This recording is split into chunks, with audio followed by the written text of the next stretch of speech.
Manchester United's Harry Maguire believes his squad has the talent to beat anybody in world football. So, Craig Burley, where do they rank in world football? Do they break the top five?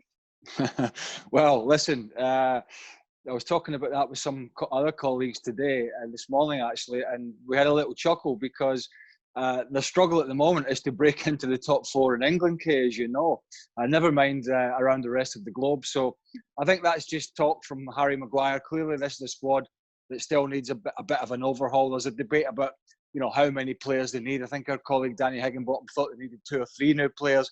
I certainly disagree with that. I think they need more. They have been on an upward trend under Ole Gunnar Solskjaer recently. I say recently, just before the pandemic came in. However, they have a big battle to be in the top 4 with Sheffield United, with Wolves, with Tottenham, and it looks like Chelsea are going to get there. Yeah, in terms of world football, I think we're looking at, the Liverpools, the Cities, the Real Madrids, the Bayern Munich, the Barcelonas, before we even get to Juventus and PSG and the likes of those. So Man United have got a ways to go.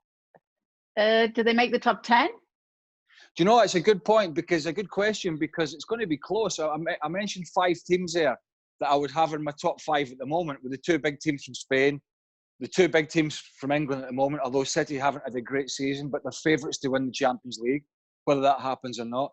You've got Bayern Munich, who've had a great upturn under Hansi Flick and are going to win the Bundesliga again. And of course, Zinedine Zidane has really turned the ship around, it seems, at Real Madrid.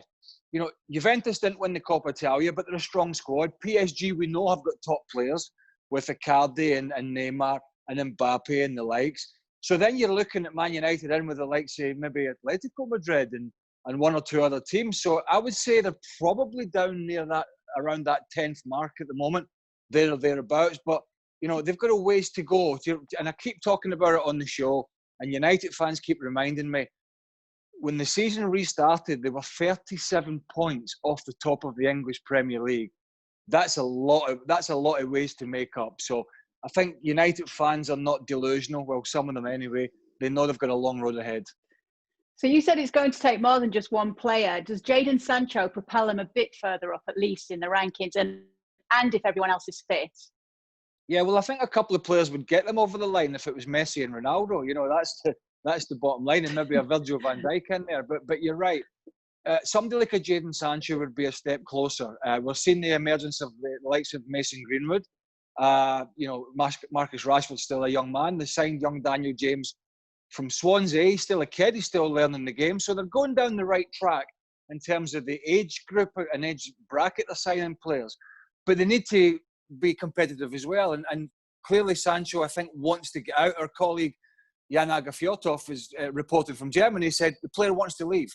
So it's up to Man United or whoever it is to come up with the money that's going to satisfy Borussia Dortmund, because Borussia Dortmund are a great club and they should not be giving these young talented players away. But if he could bring in somebody like Sancho, let's see what happens with Pogba, let's see what happens with Martial, the new signing Fernandes, how it all gels together. That would go a long way. But I think when you look at the squads of Man City and Liverpool, I do think Man United are at least a good 4 or 5 quality players away from bridging that gap. Okay, finally, because we are talking about the squad, what are your thoughts on the goalkeeper, David de Gea?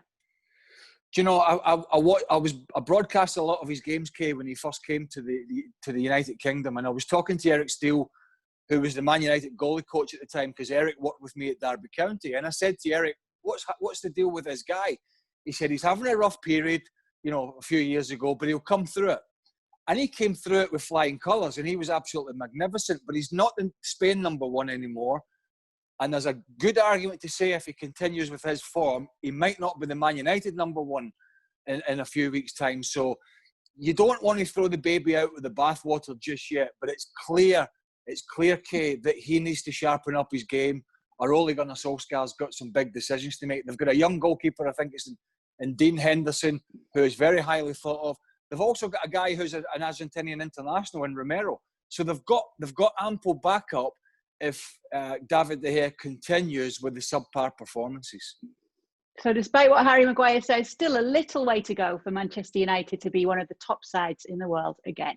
Thanks so much for watching ESPN on YouTube. And for more sports highlights and analysis, be sure to download the ESPN app. And for premium content and live streaming, subscribe to ESPN Plus.